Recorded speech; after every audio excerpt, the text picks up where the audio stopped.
My name's Dave DeBoe, founder of MoneyPartnerFormula.com, and this show is built for everyday real estate investors who are actively doing deals and looking to scale using other people's money. So if you're an active real estate investor and you want to get featured on this show to talk about your own real estate and capital raising experiences, then just go to daveinterviewsyou.com. Now let's get rolling with this episode, and remember to subscribe for daily interview content. Welcome back, everybody. Another great episode. Today's zooming in with us all the way from Akron, Ohio. We've got a very successful real estate entrepreneur, Rocco Buccasso.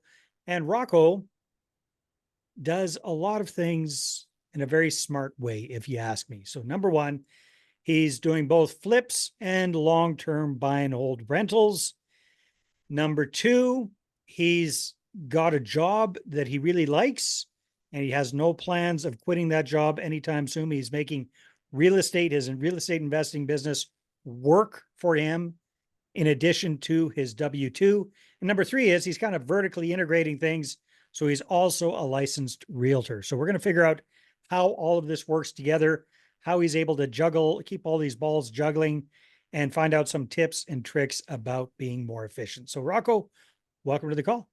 Awesome. Thank you very much. I appreciate the warm intro and identifying those areas. It's not easy for sure doing all of that at once. I will absolutely say that. It's a lot of long hours, long days. The weeks go very fast. It basically doesn't stop for me. So I think that's the biggest thing is, yep, you have some success in real estate and all that, but there's a ton of work that's going on behind For the sure. scenes versus just a social media post that people think is real estate Are investing. you telling me you don't have an Instagram perfect life?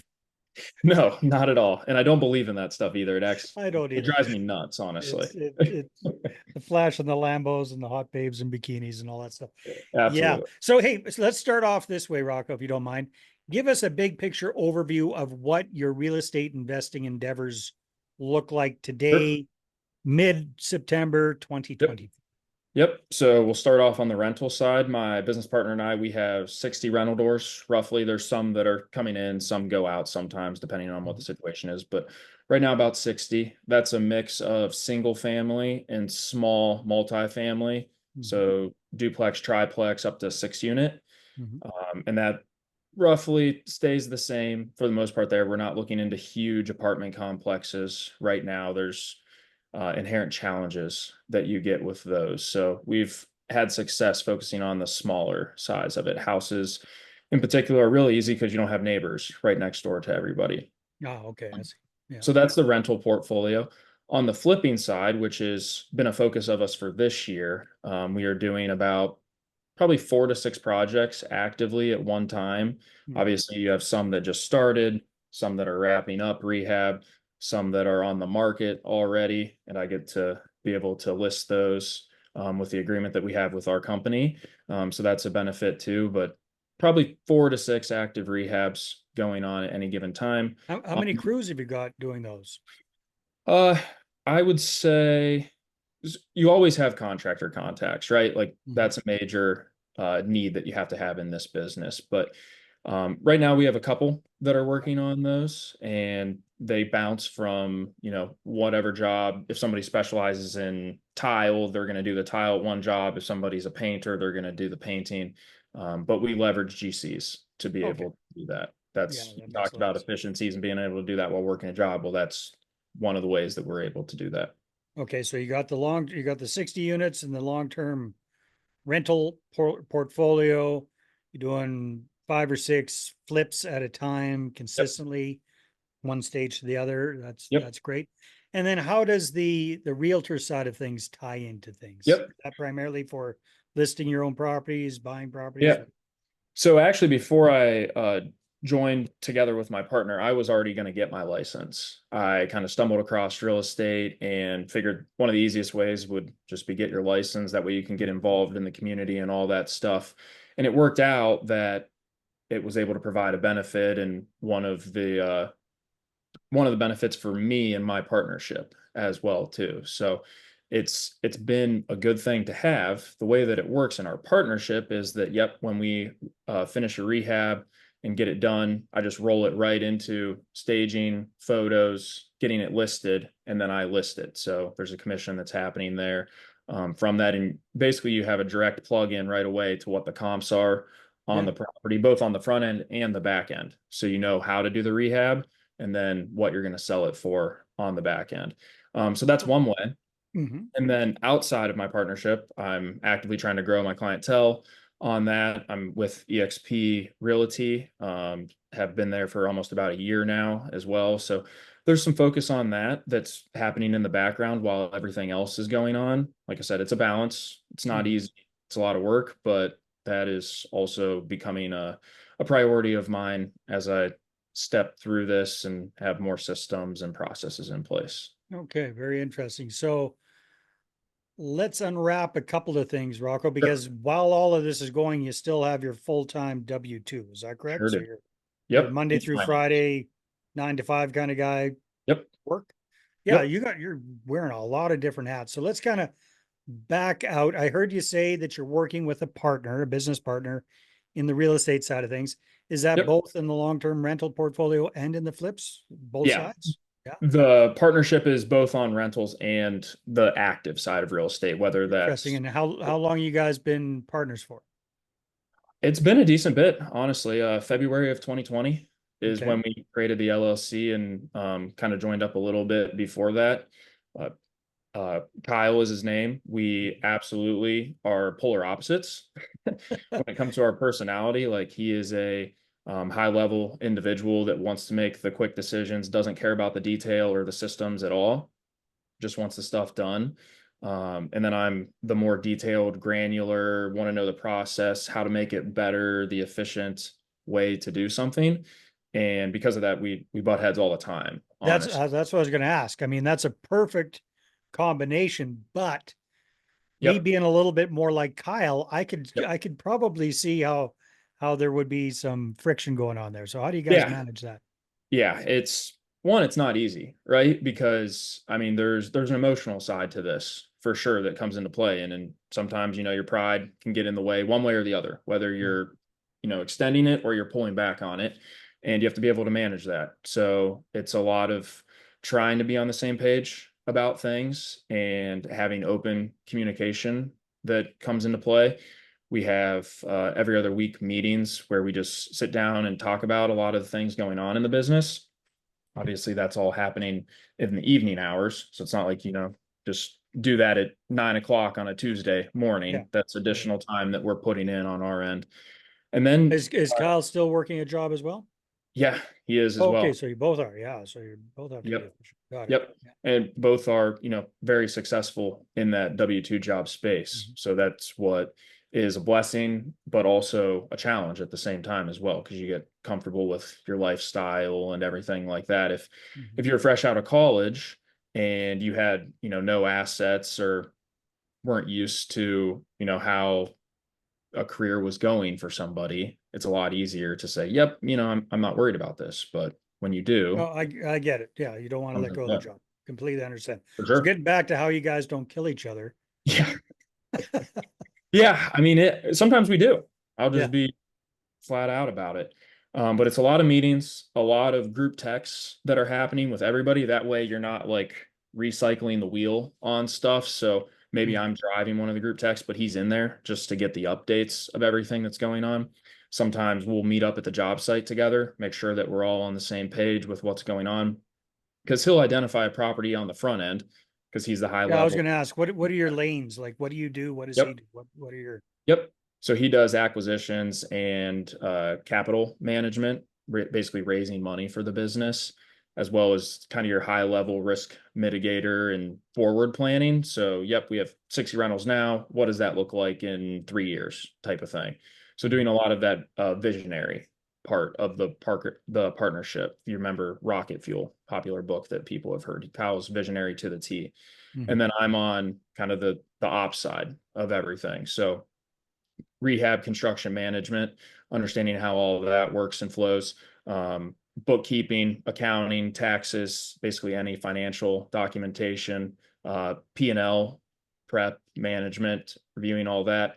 We have a full-time assistant, so that's something we haven't gotten into yet, but we'll go there, that we both kind of help guide the direction and decisions that are happening there with it. And Haley does an awesome job for us of basically filling a space that we have to have, or else we wouldn't be able to So run this. let's talk a little bit about that because Sure. you and Kyle are both working your Yep. W-2s full time. Yep. So what role does your assistant do? Is Yep. she a virtual assistant or in Yep. Ohio with you or what? Yep. She is local to us, which is something we decided we had to have. So we invest in probably like a 30-mile radius from where we're at, I would say. Okay. So we had to have somebody local. So she goes to the properties, will drive there, meet tenants. She does a lot of our leasing, property management. Okay. If we have something break and we need somebody to go look at it, she can go do that versus paying a handyman or something like that. That's going to save us money and time and cost. So, And so it's she's able to fix stuff too. That's a awesome. little bit, a little Okay. bit. For the Basics. most part, she identifies what needs Yeah. fixed, and then we talk about it, and then we send the proper contractor Got there. it. Yeah. And that's a massive way how we're able to do this. We always joke all the time. Without Haley, it would be very, very hard. How long has Haley been working with you guys since day one? It hasn't been day one. I think it's a little over 2 years now. Yeah. So it takes a little bit. Everybody has a learning curve to get up to Yeah. speed. And she had that. And now I feel like she settled in really nicely and knows the flow of all of our processes. And if we come up with a new challenge, we're able to talk about it intelligently and make decisions right on the fly, which when you're first training somebody, that's a challenge, right? So Yeah. that has definitely been a big benefit as well. The other position that we have is so I manage and oversee all the bookkeeping, but we have a virtual bookkeeper Mm. as well that's essentially doing kind of the bean counting, coding transactions to where they need to go and all that stuff. If there's questions, then that makes its way to me. I'll review it, make sure it's going into the proper account and all that stuff. So again, low dollar per hour position because that person is overseas, Yeah. but has provided a big benefit to our business because I would not be able to do that in the time that I have to work for sure. Yeah. So I would imagine between the assistant and the bookkeeper, that's free because that sounds like they're doing a lot of the nitpicky stuff that you were probably doing in the past. Is that correct? Yep. Yep. Yeah. Yep. So that's freed up some time for you. I'm curious, Rocco. You talked a little bit about putting more focus in the realtor side of things, Yep. outside of your normal stuff where you're Yep. just dealing with your properties. Why is that? Why do you want to grow that side Yeah. versus just really focus more on what you're currently doing? So one of the things that we found when we first started to do this is we wanted to go rental heavy and buy a bunch of rentals.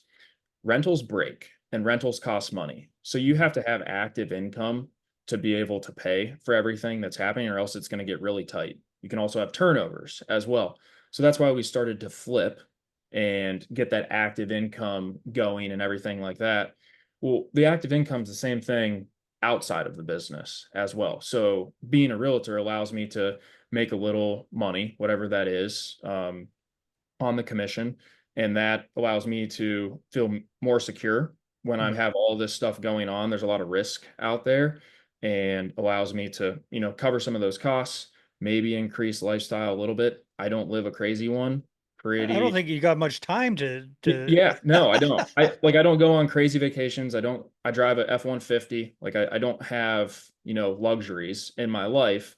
But eventually, that's a goal, right? That's why we're doing this is time freedom and financial freedom to be able to do that. So I'm starting to leverage that a little bit more as an additional stream of income that comes into play for me.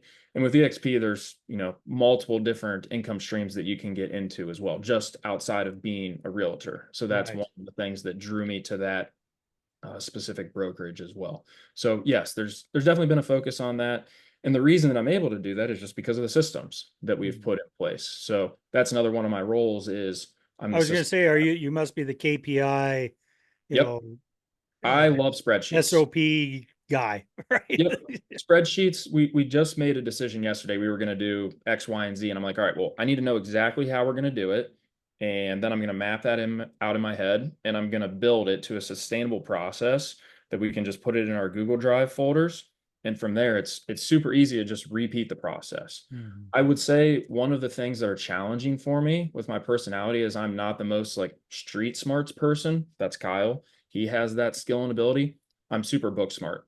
But because of that, I'm super disciplined as Mhm. well. So I can do the same thing over and over and over again because I know that it's going to provide for the business and get it along and do the proper things that it needs to do. And then you make the little tiny tweaks and improvements as you're doing that. And that's what gets you to the next level.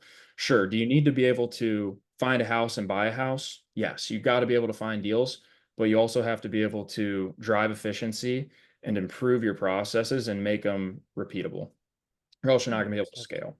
Yeah. Well, that makes a lot of sense. So, besides the time factor, are there any other kind of bottlenecks in the business? Like, are you guys having challenges finding deals, finding investors, finding Yeah, contractors? Where are the challenges these days for it? it's funny, the bottlenecks change. It Yeah, of depends course. what cycle of the real estate process you're in, right? Mhm. It could be, in the dead of winter, you can't find any deals because it's not as active where I'm at because of snow, winter, all that stuff. In the summer, there's maybe more deal flow, but you don't have enough contractors or labor to essentially go around to those jobs. So at any given time, it can absolutely change. I would say the current one we're in right now is if we had the availability, both time and manpower, we'd probably do even more flips because that's what we're focusing on right now. And there's just scale limitations that come into play there. So time and just labor resources to be able to put on the jobs and do more. I mean, you hear the crazy stories of people flipping 300 houses a year or something like that. And being in it, I have no idea how they do that. They have to have even crazy, more advanced systems in place. A lot of people you can trust. Yeah. That's an important thing as well, because we're on par to probably flip about 20 houses this year, which is we're going to meet our goal, maybe come in a smidge under depending on when stuff closes. But yeah, I mean, if somebody's flipping 50, 100, 300 houses, it really That's makes me mind-boggling. wonder. It's And mind-boggling. those are the I've people that do interviewed the a few of top, those folks. right? And my fuzzy recollection is they have in-house teams. Like they Yep. aren't using, and they're very super efficient, and it's Yep. just cookie cutter type thing, and it's ding ding ding in multiple Exactly. markets at the same time. So they tend to Yep. have a pretty big team working with Yep. them to get that kind of volume for Yep, sure. that are all rowing the same way, using the same materials, same paint Yeah, colors, same yeah, cabinets, same layout. That we've had scale in that, but now it's just taking that scale and pushing it further with more labor, more man hours on all the jobs. yeah, exactly. So the one guy I'm recalling, they had those kind of efficiencies, and he just had like I think because he was working in multiple different markets, is just like, okay, I can order this stuff from Home Depot Yep. anywhere, or I can Yep. order this stuff online. So it's always the same everywhere. And he Yep. had the supply issue completely dialed in with those efficiencies, And which was part of and that that's thing. part of it for So sure. when I know this isn't really your lane, but what do Yep. you guys find works best these days for finding good deals? It kind of is my lane. It's Okay. funny you say that.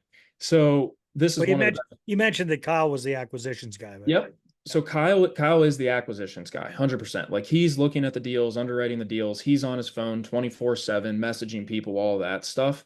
And a lot of that comes from wholesalers, right? okay, Wholesalers, agents that are potentially messaging him because he is so active and people know that Kyle buys houses, right? So he has made a name for himself. And because of that, he's had success on that. But another way that we find deals is word of mouth referrals as well. So before this, before we were heavy in rentals and flips, we had a wholesaling business and we mm, were running a full wholesaling business, spending like 15, 20 grand a month basically on marketing costs, virtual VAs, all that stuff, because that's how we were finding our deals. We were going to spend the money to do that. Extreme burnout as yeah, well came from that because we were heavily involved, basically sun up, sun down in that, because that's like an active business that you can't leverage anybody else's time on. And especially when you're using VAs. If you have employees that maybe know the area a little bit better, you can do that, but that wasn't our case. So yeah, we had to be pretty heavily involved. But now it's a lot of wholesalers, agents, and word of mouth is the best way to get a deal. So for my agent license, we've had several deals that have started to flow in from people now picking up that, hey, Rocco's an agent, Rocco flips houses, all this stuff. And that's becoming a really nice avenue for us. Most of the time, those are the houses that we make the best spreads on as well, interesting. too. So Yeah. there's several different ways, but I have found my little niche to be involved in acquisitions with referrals. And how about the capital side of things? What are you guys finding these days works best for you for raising Yep. private capital? Honestly, it's just going to it can be anybody. It can be a family member, it can be a friend, it can be somebody you meet through social media, it can be a referral, and just kind of explaining how our business, our operations work, and sitting down with them and having a meeting and going through, all right, this is how our note mortgage is going to work. These are the guarantees that we're making. We personally guarantee our loans, so that's an extra layer of comfort for everybody out there. On Mhm. top of, we're not going to buy a bad deal. And if we do, worst case, whatever, something happens, that deal you can probably still sell on the MLS and make money off it or break even to the Yeah. person that lends us the money. So there's a lot of protections that have been put in place for that. And like I said, Kyle heads all that up. He's great at essentially whining and dining people. It's one of his skill sets. He's very good at talking, explaining stuff, and he does a great job at it. Oh, that's awesome. So as we're wrapping up the conversation here, Rocco, what are your plans for the next 12 to 18 months? Where do you guys Yeah. see the business going? So hopefully flip more houses. Like I said, that's our big focus. We've So realized, increase the volume of houses that you're flipping. yep, exactly. So we did So get 20. from an average of 5 at a time to what? Where do you guys see that going? Yeah, probably bump up, maybe get to 7 or 8, Okay. Yeah. steady growth. Yeah. What Yeah. I'm finding is when you're not steady, it's very hard to manage that, and people are freaking out and losing the ability to be able to do something successful. So Yep. steady, comfortable growth for sure. What I would love to, maybe get to 30 flipped houses next year, potentially, if we're able to do that. Um, so that would be one thing. Slowly continue to grow the rental portfolio as well, because that's your long-term wealth. That's where you're actually going to get wealthy over time, over that 20, 30-year note, 20, 30-year period where you have your note set up. And when that essentially expires, you have a bunch of equity from it. And that's where Yeah. you get rich from. We have to be able to make it there. And Yeah. that's why flipping the houses is so important, because stuff will break, stuff will go wrong, CapEx will need replaced and all that. And then on the agent side of things, I think it's just continue to grow my clientele. Let people know that I'm an agent as well, on top of being an investor. Um, Continue to expand that market for myself and have that business running as well. I would love to have a couple, whether it's 1099 or employees that are under me helping drive that, and essentially have my own business going on that side of things that's pretty successful. Well, that's awesome. Well, you guys have done some amazing things in a relatively short period of time, so I'm sure you will accomplish those manageable goals. And if people want to connect with you and find out more, where should they go? What should they do? Yep. So, like we were talking about, Facebook is probably the easiest and most simple way. For whatever reason, Facebook has a lot of diverse audience on it. Old, young, not interested, interested. Everybody wants to help out. So on Facebook is going to be the number one way, Rocco Buccasso. And then on Instagram as well, Rocco Buccasso _ are going to be the two best ways to be able to connect with me. Awesome. Well, thank you very much for sharing your insights. You're welcome. It was good talking to you. All right, everybody, take care, and we will see you on the next episode. Hey there, I really hope you enjoyed that episode. And as always, if you want to listen to more daily interview content, make sure you subscribe. And if you're an active real estate investor and you're doing deals and you'd like to get featured on this show, then just head over to daveinterviewyou.com. Now at moneypartnerformula.com, we help real estate investors to create a process for predictably getting capital so they can do more deals without relying on hard money lenders or the banks. We do this by building them a private capital marketing system. Now, if you want help turning yourself into a big money capital attraction machine, then book a call with our team to see how we can help. Just visit moneypartnerformula.com to find out more. All right, take care, and we'll see you on the next interview.